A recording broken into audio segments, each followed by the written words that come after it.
আসসালামু আলাইকুম সবাইকে। আশা করি সবাই ভালো আছেন। আমার আগেই বলে রাখছি, আমার গলার অবস্থা খুবই খারাপ।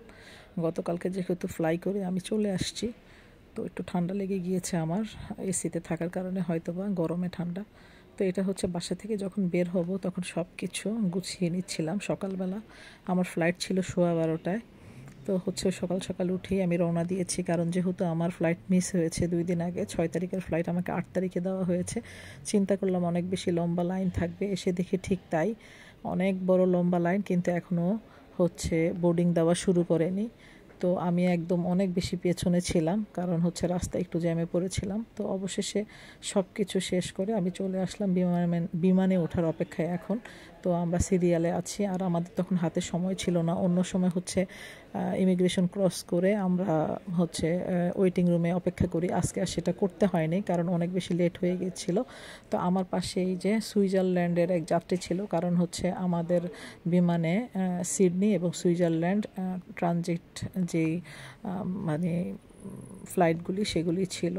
তো হচ্ছে এই যে ফাইনালি বিমানে উঠে গেলাম। আর দেশটার জন্য এত বেশি খারাপ লাগছিল। দেশের দুর্যোগপূর্ণ সময়ে আমি বাংলাদেশে থেকেছি, একদম নিজের চোখে রাস্তায় নেমে অনেক কিছু দেখেছি। আলহামদুলিল্লাহ, আমার হয়তো বা বিদেশে থাকলে অনেক বেশি মনটা ছটফট করতো, কিন্তু সেখানে থাকার কারণে, অনেকটা ফ্যামিলির সাথে থাকার কারণে কিছুটা ভালো লেগেছিল। আর হচ্ছে স্বাধীন দেশের আনন্দ উপভোগ করতে করে আসতে পেরেছি। তো এই যে ফাইনালি আমাদের বিমানটা ছেড়ে দিল, এখনই রানওয়ে থেকে উপরে উঠে যাবে।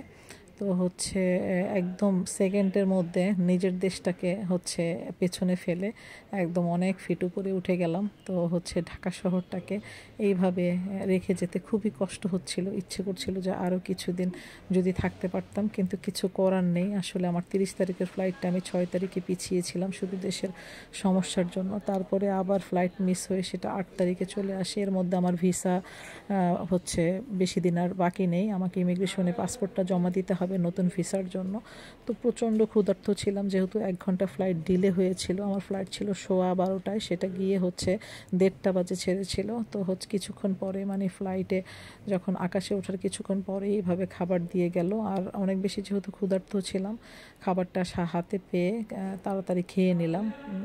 ওদের খাবারগুলি সবসময়ই ভালো থাকে মালয়েশিয়া এয়ারলাইন্সের। এই জন্য মালয়েশিয়া এয়ারলাইন্সে আমার ভ্রমণ করতে আসলে খুবই ভালো লাগে। এটা আসলে এক একজনের এক একটা অভিরুচি।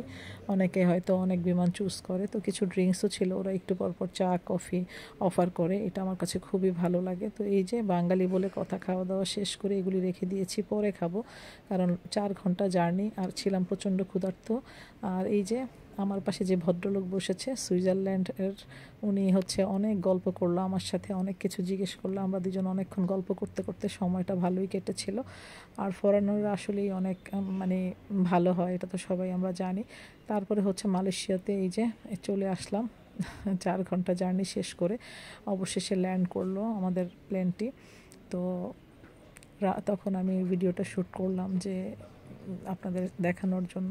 এরপরে ইমিগ্রেশন ক্রস করে আমি বেল্টে চলে আসি, কিন্তু এসে দেখি যে ইউএস বাংলার হচ্ছে বেল্টে মাল ঘুরছে, ওদের আর আমাদেরগুলি একটু পরে আসছিল। তো এই যে দেখতে দেখতে সব কিছু শেষ করে আপনাদের ভাইয়া কালকে রাত্রে আমাকে নিয়ে আসে, আর এলাকায় চলে আসছি। এখন এটা হচ্ছে পরের দিন সকাল 11টা।